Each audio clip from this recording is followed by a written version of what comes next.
Right, mga kadon mekaniko, binabaklas natin itong valve body nitong Subaru HB. So, ang problema nito, nagbiblink yung transmission temperature. Ayan. Ito mga kadon mekaniko. Ayan. Binabaklas natin to. Ang lumalabas sa iskan nito mga kadon mekaniko is PO971. Ayan. And ito na po, tatanggalin na natin itong ating valve body. Ayan. Ayan. Valve body. Mga kadon mekaniko. Ayan.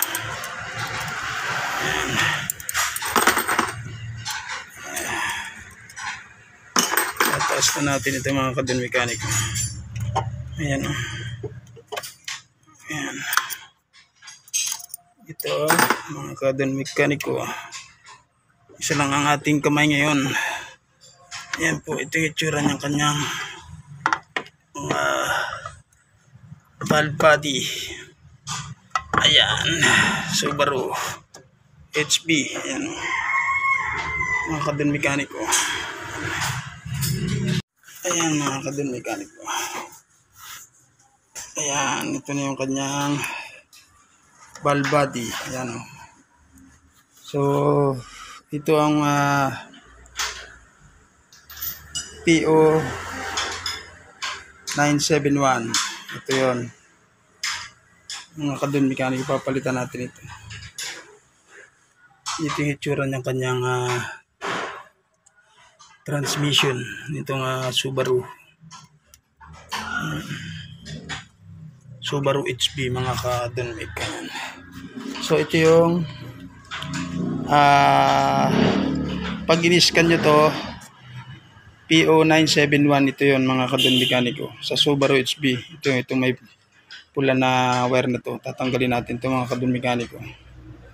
Ito kasi lumalabas sa ating scan. And right. Ay mga kadon mik, tatanggalin na natin itong solenoid. Ayan, ito yan mga kadon mekaniko. Nakaipit lang ito dito. Nakaipit mga kadon mek. Yung PO971.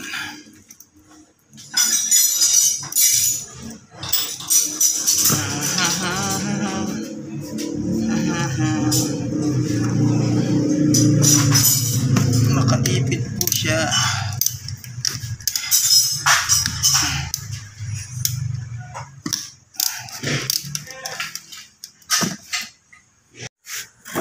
Ay mga kadon mekaniko, ayan na. Ito na yung PO971. Ito yung hawak ko. Ito yung lumalabas sa ating scanner. Kaya nagbiblink ang kanyang transmission. Ayan. Right. So bago pa lang sa aking channel, please like and subscribe, Don_Mekaniko TV. Ay, maraming salamat po. PO971, ito po yan. Oh. Kulay red ang wire, tsaka itong negative. Yan. Sana po makatulong sa inyo kung gusto nyo mag-DIY. Ayan. Salamat po.